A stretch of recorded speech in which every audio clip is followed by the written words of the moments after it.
Thank you for being here. It's indeed an honor for me to be up here before you today to read the history of Silver Street United Methodist Church, because my father was a pastor here, and this is a very special moment for me, and I'm privileged to be able to do that. I hope I didn't leave much out.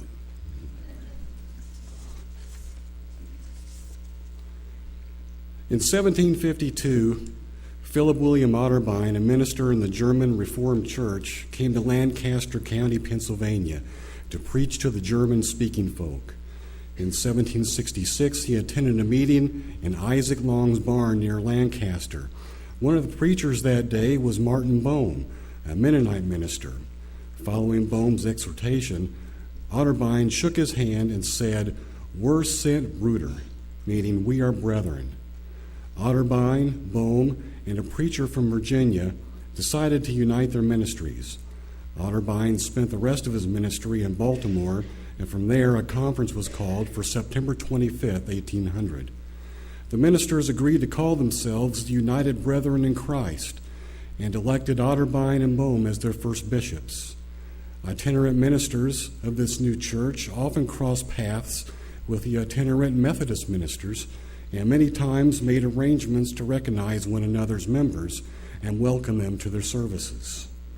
One of the first United Brethren preachers to come to the New Albany area was Dr. John Frimer, a native of France, who came under the influence of Otterbein. He established at least 15 churches in Harrison, Floyd, and other counties from 1812 to 1821. In 1843, the Indiana Conference ordered Craven Lynn and Henry Bonebrake to alternately preach in New Albany. They succeeded in effecting an organization at the conference session of 1844. New Albany was made a station, and Lyman Chitman was assigned to the work. In 1845, T.J. Connor was assigned to this charge, and he served as pastor up to 1848, when Thomas Elrod was assigned to the charge. New Albany had been made a circuit sometime previous to this 1848 session, and it continued to be until 1849, when the conference again made it a station and Daniel Shuck was assigned to the same. Shuck continued as pastor to this station until 1852.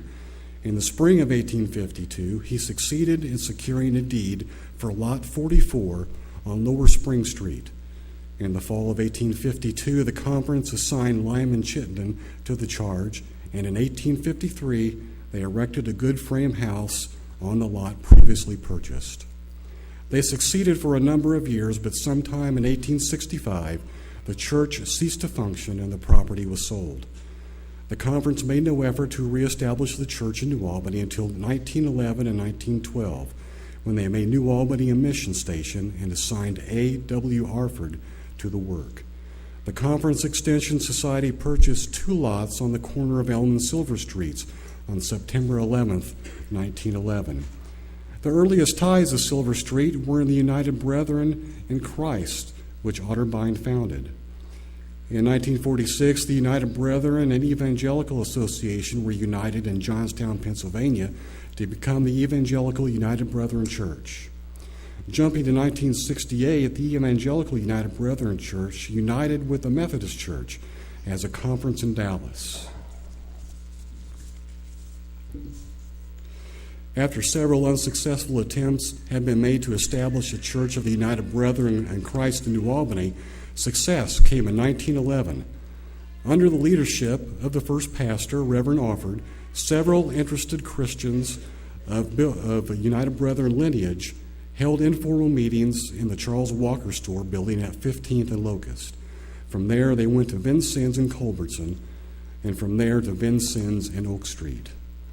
On December 30th, 1913, a contract to build the first church building at Silver and Elm was signed, with H.D. Thomas as contractor. The cost, including the lots, was $8,270.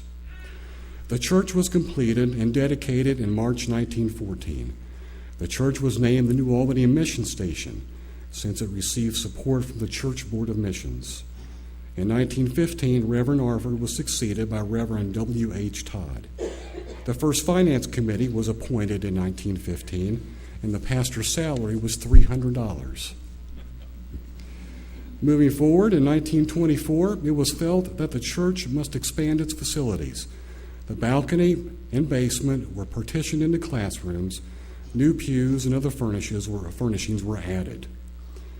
Silver Street has survived through some terrible times.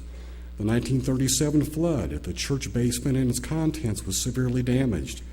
However, before the close of the year, all damaged contents have been repaired and replaced.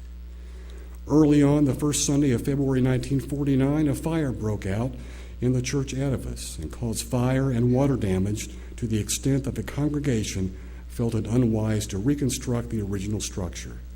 The churches of New Albany rallied around the disheartened and burned-out congregation. The building committee selected to rebuild the church first met on February 9, 1949. The year 1950 was filled with joy that the news that the church building was dedicated. In April of 1968, another church union was consummated, this time between the Evangelical United Brethren and the United Methodist denominations. And by church election, the name was changed to Silver Street United Methodist Church on April 23, 1968. Missions has been a very important part of the history of Silver Street. In 1983, it was honored at the conference for its support of missions over and above its apportionments. Beginning in 1966, support of a missionary in Indonesia was undertaken. National missions at McCurdy School in New Mexico has been supported, along with a Redbird mission in Kentucky. Indiana United Methodist Children's Home has also been supported by our regular church budget since 1973. Meals on Wheels, a local mission project, began on September 3, 1970, and continued until 1974. The church has supported the Interfaith Council's Clothe a Child program since 1978. And various classes have always collected food and clothing for the needy at Christmas and Thanksgiving. Members have been ringing the bell for the Salvation Army at Christmas annually since 1978. And we can't forget our soup kitchen in conjunction with other churches here in New Albany. Through our 100-year history, there have been 18 pastors that graced our pulpits. Their names are A.W. Alford, W.H. Todd, W.R. Montgomery, B.S. McNeely, C.W. Miller, C.H. Ivy, M.P. Kindred, O.W. Haynes, C.F. Stanton, W.R. Clayton, R.R. Kessinger, J.A. Corin, E.T. Bonham, E.R. White, T.W. Terrell, J.W. Raridan, R.W. Vaster, and our recent pastor, Raymond Wilkins. Thank you.